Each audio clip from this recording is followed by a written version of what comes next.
Speaker, I have no communications announcements at this time. Accordingly, pursuant to House Rule 40, Speaker requests members use the request to speak buttons for those agenda items displayed on the voting board for reference. Clerk will report a resolution. Resolution offered by Delegate Gilbert, House Joint Resolution number 4003, limiting legislation to be considered by the 2019 Special Session 1 of the General Assembly and establishing a schedule for the conduct of business coming before such special session. The House Joint Resolution 4003 has been distributed. It's available online. It is before the body, Mr. Speaker. There also is a floor amendment in the nature of a substitute to House Bill 4003 offered by Delegate Simon. Delegate from Shenandoah, Delegate Gilbert. Thank you, Mr. Speaker. Speaking to the resolution. Delegate has the floor. Thank you, Mr. Speaker. Mr. Speaker, ladies and gentlemen of the House, the House Joint Resolution 4003 that you have, I don't know if you have it before you, but it is available online. I'm just going to explain briefly the parameters. It allows the offering of legislation on the following topics. Number one, the issue of public safety generally. In speaking to my counterpart, I advised her that we believe that that contemplates all of the governor's announced legislative proposals, that would fit into the public safety category, mental and behavioral health, taxation, appropriations, and charitable contributions for victims of violence in Virginia Beach and the city of Virginia Beach, appropriations related to those first three broad categories, single house commending and memorial resolutions, rules and procedures and schedule of business of the General Assembly and its committees, election of judges, and appointments subject to confirmation by the General Assembly. Finally, Mr. Speaker, and this is, I think, how we're operating on the two existing special sessions that we were already in previously, we would return at the call of the chair with 48 hours notice from the Speaker. That, in essence, is the resolution, Mr. Speaker. The clerk will report the floor amendment in the nature of a substitute. Mr. Speaker. Delegate from Charlottesville, Delegate Escana. Thank you, Mr. Speaker. Will the gentleman yield for a question? I'd be happy to yield I'd be happy to yield to the previous minority leader. Yes, sir. Will the delegate yield for a question? The delegate Thank you, Mr. Speaker. I asked the gentleman, I see that this is probably one of the most expansive special session procedural resolutions that I've ever seen, and yet doesn't once mention what the governor actually called us in to do, which was to deal with gun safety measures. I'd ask the gentleman, has he, in preparing the procedural resolution, gone back to the other procedural resolutions on special sessions that we've had in the last 10 years to look at how they were structured? Mr. Speaker, as I explained to the minority leader, the topic of public safety, we believe, totally encapsulates the governor's proposals, and so I would suggest that any other considerations are removed. Mr. Speaker, will the gentleman yield for a question? Will the delegate yield for another question? I'd be happy to yield. Mr. Speaker, asked the delegate, there is reference to taxation portion in this special session resolution, and there is also reference to a resolution regarding the election of judges. I'd ask the gentleman, isn't it true that we are right now in two special sessions, each of which allow us, upon the call of the Speaker, to come back and elect judges? Mr. Speaker, I don't know why the delegate from Charlottesville or any of his colleagues would want to, since that is the case, why we would necessarily have to jump out of one and into another in order to elect judges. So we just thought that was for the convenience of everybody and the process to include judges as we have in every other resolution that we're operating under right now.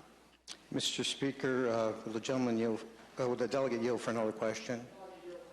Yes.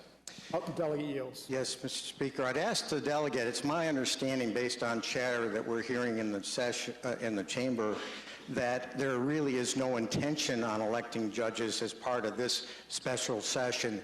Would I be incorrect in that assumption? Mr. Speaker, I would answer the delegate by saying that the coordination of electing judges, especially with the body down the hall, is always a complicated and sometimes frustrating process. And so we would love very much arrive at a process where we can, in fact, elect judges. And I think there are judicial openings around the state in areas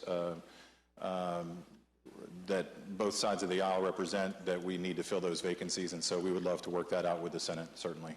Mr. Speaker, will the delegate yield for one final question? Will the delegate yield for another question? Certainly. Delegate yields. Thank you. Mr. Speaker, I'd ask the delegate, in reviewing the special session on transportation that was called by then-Governor Kane back in 2008, and reviewing that resolution, it states that the resolution relates to bills related to transportation and doesn't talk about public safety or anything else. And on the Menendez special session, the resolution only talks about the Menendez case and nothing else. It does include and in fact, that one even says that it shall not consider the confirmation of any person appointed to office. And then the special session on redistricting was focused on redistricting. Would the gentleman agree that this resolution is far broader than the specific call of the governor that this be related to gun safety?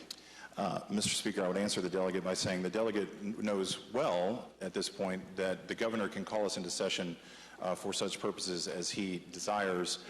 We have not gone far afield of that at all. In fact, everything except for the judges, which, as I explained, is just a matter of convenience, because we, as he rightly explains, we could come back in and do judges under any of the other two special sessions we're under, but why would we switch out of one and then another? I would suggest to him we have not gone far afield at all of the purposes that the governor provided for when he called for the special session.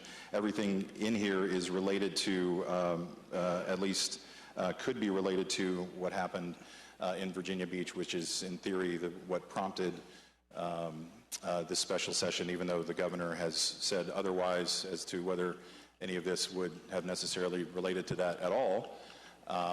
But again, everything appears to be on point. I don't think we're going off into some other territory, and we're going to stick very close to the purposes for which we were called here. I thank the delegate. Clerk will report the nature of a substitute. Speaker, four-member nature substitute offered by Delegate Simon has been distributed. It's available online, and it is before the body. Not online. Mr. Speaker, speaking to the substitute. Mr. Speaker, sorry, I didn't come up on the board. The delegate from Fairfax, Delegate Simon. Oh, sorry, Mr. Speaker, speaking to the substitute. Mr. Speaker, members of the House, so sort of in line with some of what we heard from the delegate from Charlottesville, what this substitute does, it makes a couple things differently than the procedural resolution proposed by the majority leader. The first thing it does is it narrows the scope of the special session to what it is we were called down here to do.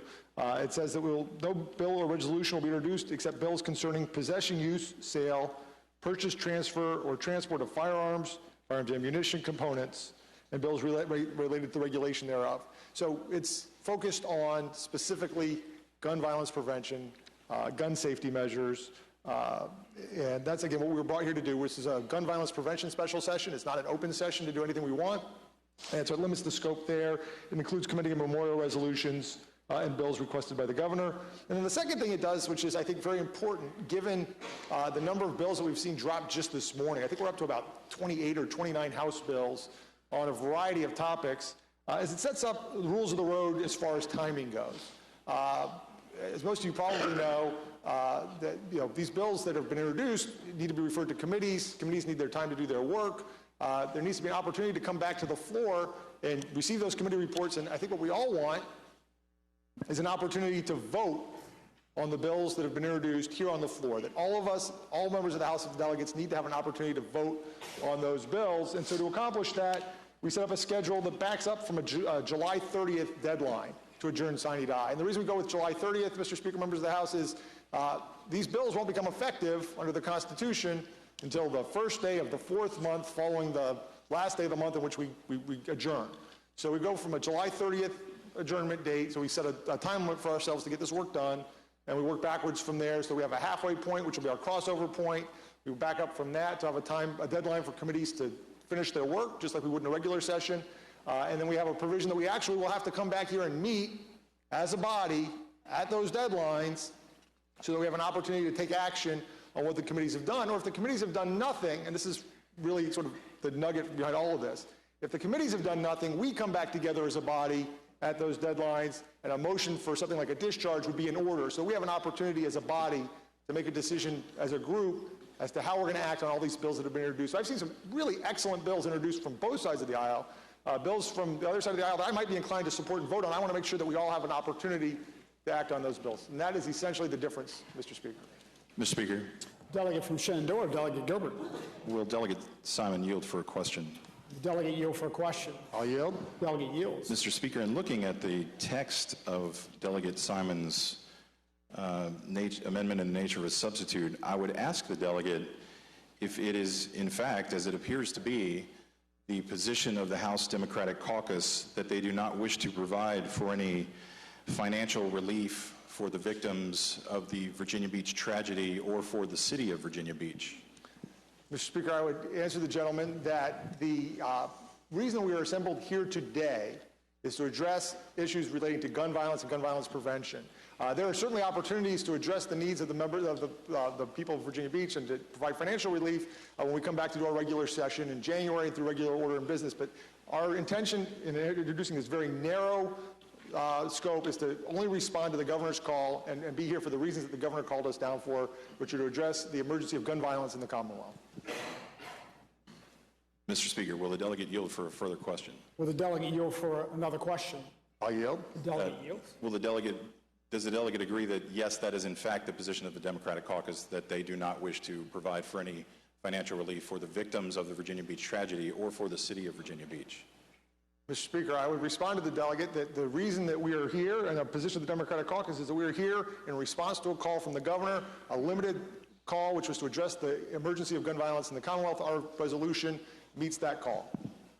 Delegate from Shenandoah, Delegate Will the Gilbert. delegate yield for another question? Will the delegate yield for another question? I yield for another question. Delegate yields. I have another question. So, Mr. Speaker, I would ask the delegate if it is likewise the position of the House Democratic Caucus that if during the course of this special session we learn that, in fact, as so is so often the case, that behavioral and mental health issues played a part, if not a large part, in the tragedies that we will be discussing, if it is also their position that we are bound not to discuss them in the special session.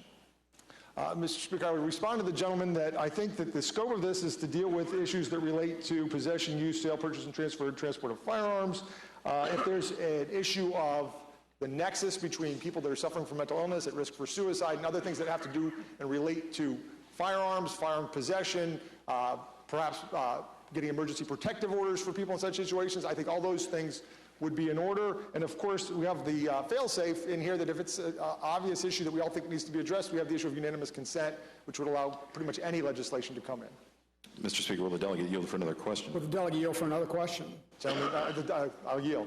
Delegate yields. Speaker, I may be reading it wrong. Did not the delegate and his caucus, in fact, take out the words mental and behavioral health?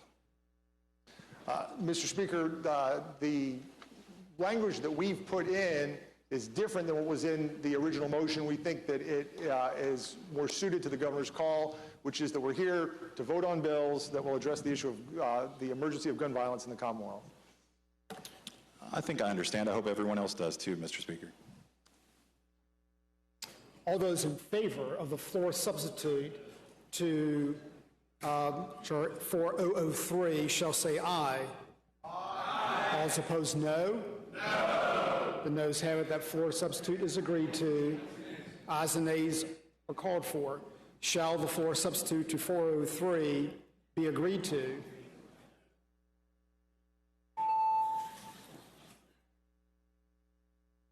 Clerk will close the roll. Ayes 44, noes 51. Ayes 44, noes 51.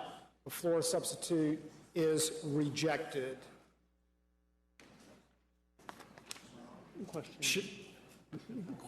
Questions on the resolution 4003. Shall House Joint Resolution 4003, yes, delegate from Fairfax, Delegate Simon. Mr. Speaker, speaking briefly to the motion. Delegate as a floor. So the big concern that we've got here, and the one that I don't think got addressed, is, we come back at the call of the Speaker on 48 hours notice. We have no deadline to complete our work under this resolution. We have no guarantee that we'll ever come back. It could be that we had a whole bunch of really good bills that were introduced, and we've got some folks that can say, hey, listen, I introduced a great bill. And after that, once we adjourn for today, we have no idea when we're coming back, if we're coming back, for how long, or when. So I would hope that it'd be the pleasure of the body not to pass this procedural resolution. Maybe we can start over with something that's different and that gives us all some control over when we're going to come back, some guarantee that we'll actually be back, and that this is not just folks putting in bills so they can say they did something, but a real sincere effort to try and address the issue of gun violence in the Commonwealth. Shall the resolution be agreed to?